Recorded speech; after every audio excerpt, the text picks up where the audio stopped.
Hey everybody, we're going to be taking a look at the Bestiary of the Bizarre. Pay what you want on ttrpg. Here we go. There's the art on the right. I'll have a link down in the description. Of course, 12 truly bizarre beasties to delight and maul your players in equal measure. This vicious mockingbird seems okay, but it says it's pretty interesting. Vicious mockingbirds are rightfully considered by adventurers and heroic types to be amongst the most feared and reviled creatures around. With malice, these telepathic avians scan the minds of any nearby humanoids for their deepest secrets and insecurities. Once they uncover a weakness, the vicious mockingbird will call out a specifically tailored and usually emotionally devastating insult. So it's written really good.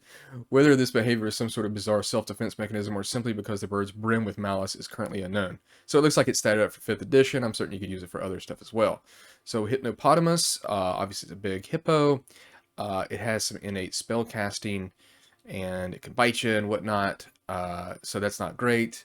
It says it has the ability to hypnotically implant suggestions in the minds of the unwary.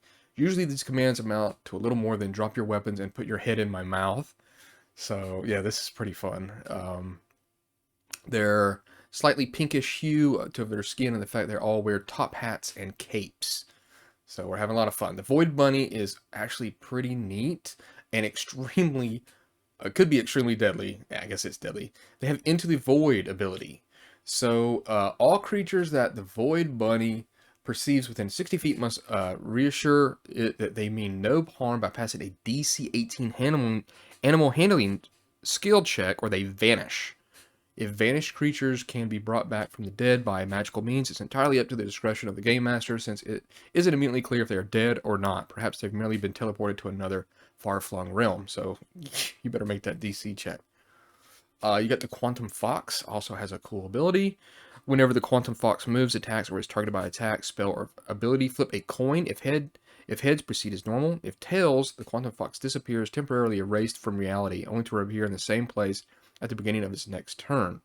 And once a day, a Quantum Fox can cast the Web spell as an action, causing its victim to become temporarily entangled with their quantum variants. And then we've got red herrings. So obviously these are a bunch of fish that are in a swarm. And they have misleading patter. In the presence of humanoids, red herrings outside the water will speak to any humanoid present in a random language they know, bombarding them with misleading and false information.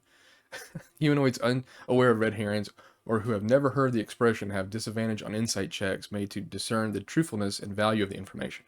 So this is just really fun. Here we have wolf in sheep's clothing. It is in essence a wolf that can shapeshift into a sheep. So that's actually very smart as a swift action. So that's pretty neat. You've got a busy bee. So they're very similar to regular honeybees, except they are somewhat bigger on average, reaching about 1.5 inches. They have a complex social structure, and it says, due to their high speed and size, these bees do not use their stingers, which have long since atrophied. They simply fly full speed into predators. Those who have been stung by these bees claims it's like getting hit by a stone from a sling. So they will batter you, and they will sacrifice themselves, and they'll use their swarm attack and try to kill you. You've got orb-weave spiders. They can create fantastic shimmering orbs with skulls embedded inside the strange glassy substrate. To start this process, the orb spider will decapitate a creature with its mandible, then wrap it in shimmering silk. It's got some spell casting. Pretty cool. As you can see here, they also have some venom as well. And it has orb throw. Using its legs and some webbing, the spider creates a makeshift sling to launch an orb at, it says it's next to, I'm not sure, it must be a typo, as a full round action ranged attack.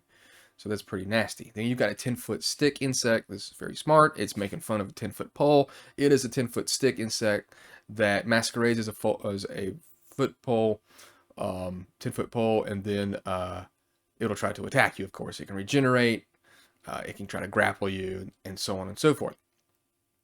And looks like there's a little bit of a double paste there, so get fixing on that. There's the solar bear. It has a keen smell, multi-attacks, and it can do a solar flare or a solar beam, unleashing solar energy, radiant damage, and so on. Then you have the unicorn fly, which is actually very cool. I like how it kind of tells a story about it. They have life sense, magical resistance. They can healing burst. The unicorn fly heals all creatures for 2d4 plus 2 within 5 feet of it when it dies as it explodes in a beautiful splat of rainbows and glitter. Pretty cool. It can blood drain you, teleport, and mesmerize. Then you have the giant shrike. I'm not sure why that's written in red, but it's all well and good. It says that it has a talon sweep, talon grab, and it can throw. So there is the people who made it. Very cool, little fun. Obviously having lots of fun, having a lot of comedy there with these 12 new beasts for your role-playing game. So thanks a lot.